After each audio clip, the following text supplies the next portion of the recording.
छत्तीसगढ़ कांग्रेस ने निकाय चुनाव को लेकर अपना घोषणा पत्र जारी कर दिया है। इसमें जमीन का पट्टा देने, जमीन पर मालिकाना हक देने जैसे वादे शामिल है।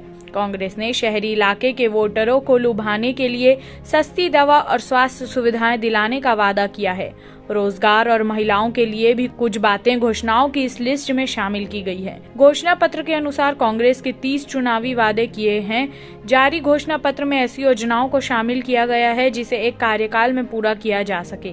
बता दें कि मोहम्मद अकबर की अध्यक्षता में हुई घोषणा पत्र समिति बैठक में सभी बिंदुओं पर सिलसिलेवार तरीके से चर्चा के बाद इसे मूर्त रूप दिया गया है।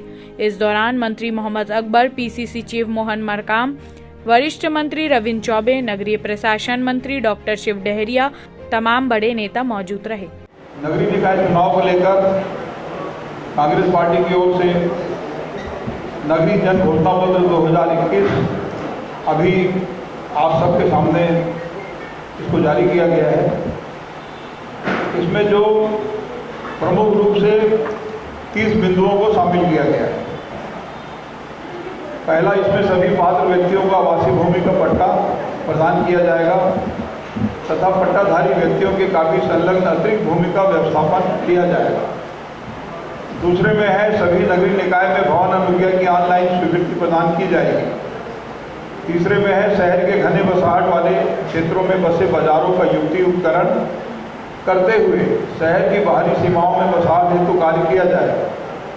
चौथा, भवन अनुज्ञा प्रक्रिया का सरलीकरण करने हेतु भूमि विकास नियम में संशोधन किया जाएगा। पांचवा, 1 दिसंबर 2021 तक हुए निर्माण कार्यों का नियमितीकरण किया जाएगा। जमीन की कीमतों को अफोर्डेबल करने एवं व्यवस्थित शहरों के विकास हेतु शहरों में एफआईआर बढ़ाया जाएगा।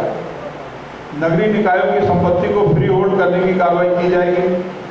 पूर्व में दिए गए पट्टों का आधिपत्य के आधार पर व्यवस्थापन रियायती दरों पर किया जाएगा। सभी लोगों को राशन कार्ड उपलब्ध कराया जाएगा। प्रत्येक शहर में मुख्यमंत्री श्रम स्वास्थ्य योजना के अंतर्गत मोबाइल मेडिकल यूनिट का विस्तार करते हुए घर पहुंच स्वास्थ्य सेवा मुहैया कराया जाएगा। श्री धनवंतरी दैनिक मेडिकल स्टोर का विस्तार सभी निकायों में किया जाएगा। सस्ती एवं उच्च गुणवत्ता की डायग्नोस्टिक एवं पैथोलॉजी सेवा हेतु सिटी डायग्नोस्टिक सिस्टम प्रारंभ की जाएगी। 100% घरों में शुद्ध पानी के कनेक्शन की व्यवस्था एवं रोजाना के टैंकर वाले पानी से मुक्ति दी जाएगी। धूल और मच्छर से मुक्ति हेतु सभी शहरों में मलबा एवं नाली प्रबंधन हेतु योजना लाई जाएगी। मोहल्ले में प्लेस मेकिंग हेतु छोटे छोटे चिल्ड्रन पार्क कम ओपन जिम की स्थापना की जाएगी। राज्य प्रवर्तित योजनाओं के महत्वपूर्ण कार्यों मुक्तिधाम, कब्रिस्तान, शहर सौंदर्यीकरण, तालाब जीर्णोद्धार, गार्डन निर्माण इत्यादि का अधिकाधिक विकास किया जाएगा। सामुदायिक विकास हेतु सामुदायिक भवन निर्माण को भी राज्य प्रवर्तित योजनाओं में शामिल किया जाएगा। स्वावलंबन योजना के अंतर्गत दुकानों का निर्माण किया जाएगा तथा स्मार्ट घंटी कम दरों पर उपलब्ध कराई जाएगी। महिलाओं के स्वावलंबन हेतु महिला समृद्धि बाजार बनाई जाएगी।